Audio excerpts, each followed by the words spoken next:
시청자 여러분 안녕하십니까. 김정기TV의 김정기입니다.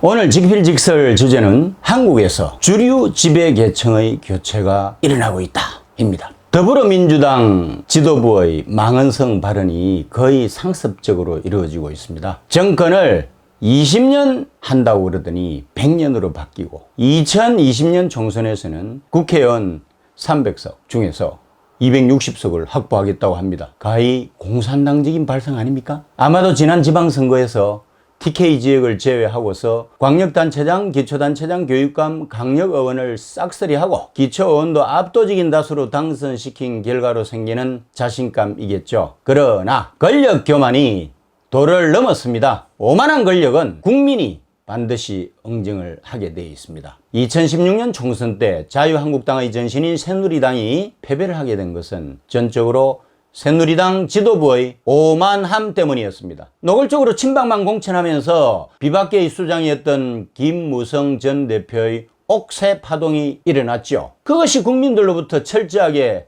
외면을 당해가지고 선거 패배와 정권의 몰락을 가져온 역사를 왜 모르십니까? 망언적인 발언으로 치면은 문재인 대통령도 가관이 아닙니다. 2017년 대선 전에 가장 강력하게 하고 싶은 일은 우리 정치의 주류 세력 교체라고 하면서 낡은 체제에 대한 대청산 이후 새로운 체제로의 교체가 필요하다라고 이야기를 했습니다. 성과 악이라는 이원론적인 그런 시각으로 무장을 하고 자칭 촛불 혁명을 성스러운 전쟁으로 포장을 해서 스스로를 십자군 전사로 생각을 하지만 마오쩌둥 시기의 공산국가 중국에서나 볼 수 있는 것으로서 중국을 10년이나 후퇴시켰던 1968년 문화대혁명에 광란으로 날뛰었던 홍위병에 불과한 것입니다. 중국은 이들 홍위병들을 지식청년의 이름으로 농촌에 하방해서 문혁의 종지부를 찍었잖아요. 그래서 단기적으로는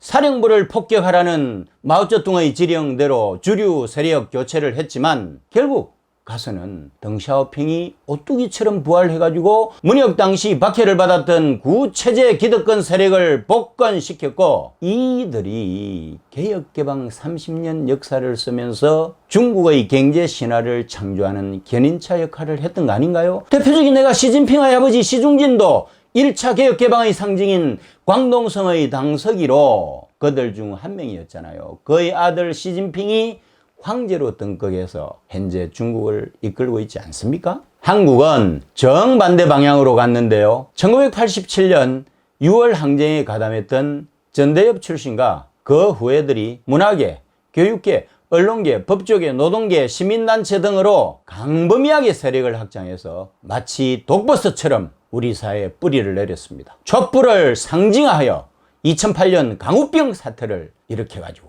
전국을 혼란에 빠뜨렸죠.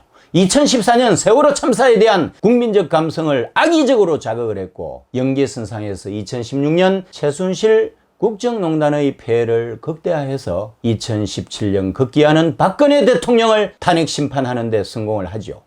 그리고는 마침내 문재인 정권을 탄생시켰습니다. 아니나 다를까요? 정권 창출의 주역으로 마치 혁명군처럼 제일 먼저 청와대를 접수했던 거죠. 이후에 적폐청산의 이름으로 입법부, 국회죠, 행정부, 국정원, 검찰청, 경찰청, 국세청, 공정거래위원회, 금융위원회 등 권력기관과 중앙부처 및 산하기관이죠. 사법부, 법원, 헌법재판소 등이죠. 중앙선거관리위원회, 감사원, 지방정부 등의 소위 말해서 코드 인사를 포진을 시켰다는 것입니다. 정부 주요 기관의 주류 세력이 완벽하게 교체되는 순간입니다. 구체적으로 보면은요, 입법부는 더불어민주당 등 범여권 진보연대가 가반수 300명 중에서 150명을 넘었잖아요. 사법부는 이념 성향이 강한 인사들로 채웠는데 대법관 14명, 대법원장 포함했습니다. 가운데서 5명이 우리법연구회와 후신인 국제인권법연구회 출신 판사나 민변 출신 변호사였고요.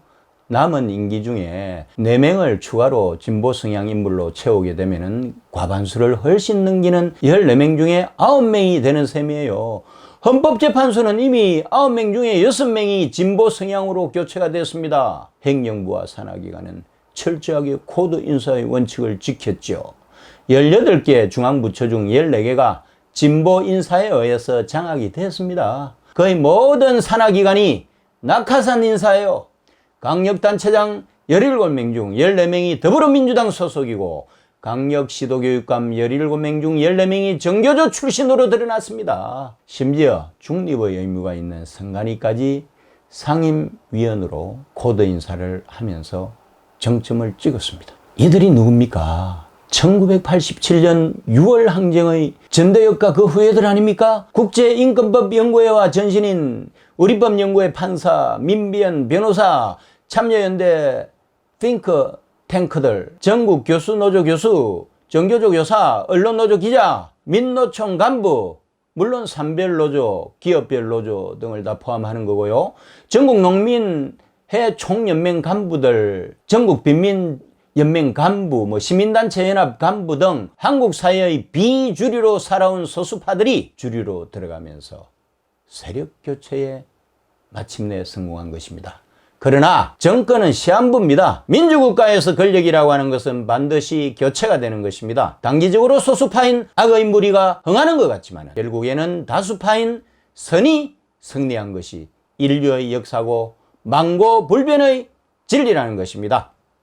감사합니다. 영상물 아래에 있는 구독 버튼과 좋아요 버튼을 눌러주세요. 자유우파와 대한민국 재건을 위해 고군분투하고 있는 저에게 엄청난 힘이 됩니다.